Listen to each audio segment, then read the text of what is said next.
নমস্কার বন্ধুরা, আমি সিদ্ধার্থ। গ্রিন রুফ কৃষ্ণা চ্যানেলে আপনাদের সকলকে স্বাগত। তো এই বৃষ্টির ওয়েদারে আপনাদের আমার নানা রকমের গাছ যা গ্রাউন্ডে আছে আপনাদের পরিদর্শন করাবো। তো এটি হচ্ছে রক্তজবা, যেটি আমার মা পুজোর জন্য ব্যবহার করে থাকে।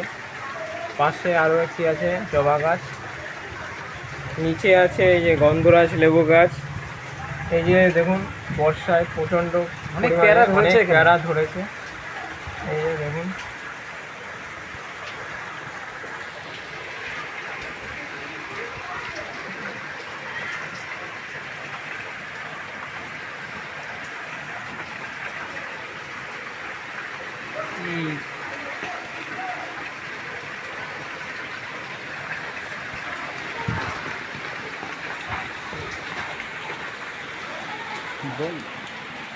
এই যে দেখুন কারি পাতা গাছ, যেটা আমরা ডালে ডালে ডালে বা আমরা চিরা ভাজা করি যখন, তখন এই কারি পাতা গাছ অবশ্যই আমাদের ব্যবহার করা উচিত। তো দেখুন, আমি একটি নর্মাল সামান্য বস্তার মধ্যে লাগিয়েছি। এই যে দেখুন, গাছটি হচ্ছে বস্তার মধ্যে। দেখুন ঝাঁকড়ালো, দেখুন। তো চলুন, পাশে আছে আমড়া গাছ, টপের মধ্যে লাগিয়েছি বেল গাছ। দেখুন, এই টপে বেল গাছ লাগিয়েছি, ঠাকুর ঈশ্বরকে যাতে আমরা বেলপাতা দিতে পারি। পাশে আছে আমড়া গাছ। এই দেখুন, আমড়া গাছে বোল এসছে।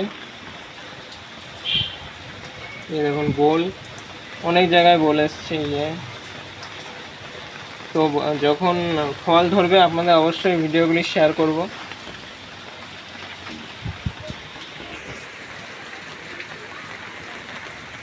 এই যে জবা গাছ, এটি গেরুয়া রঙের হয়, আর এটি হচ্ছে হলুদ জবা। তা যখন ফুটবে আপনাদের সাথে অবশ্যই শেয়ার করব।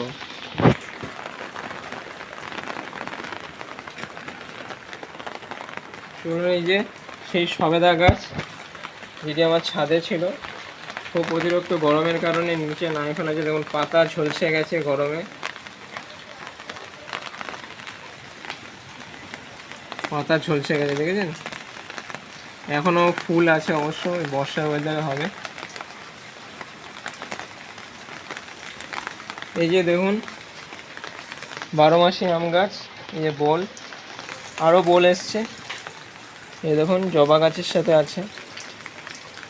তো এই আম গাছে আম ধরলে আপনাদের সাথে শেয়ার করে। যে লঙ্কা গাছ, কালো লঙ্কা, এটি প্রথমে হচ্ছে কালো হয়, তারপর সবুজ হয়, তারপর লাল হয়। এই দেখুন অনেক গাছ আছে, এখানে যেতে পারছি না আমি আপনাদের দেখানোর জন্য। দূর থেকে দেখুন ওই যে ডালিম, বেল গাছও রয়েছে।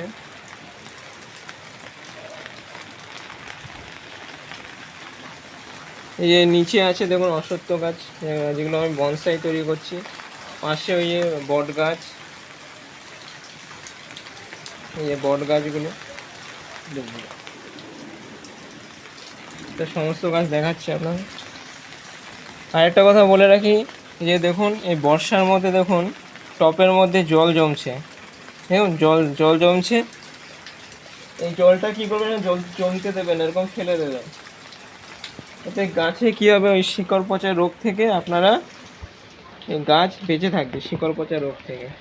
তো নমস্কার বন্ধুরা, ভিডিওটি ভালো লেগে থাকলে আপনারা চ্যানেলটি অবশ্যই সাবস্ক্রাইব করবেন এবং বেল আইকন নোটিফিকেশানটি অবশ্যই ক্লিক করবেন।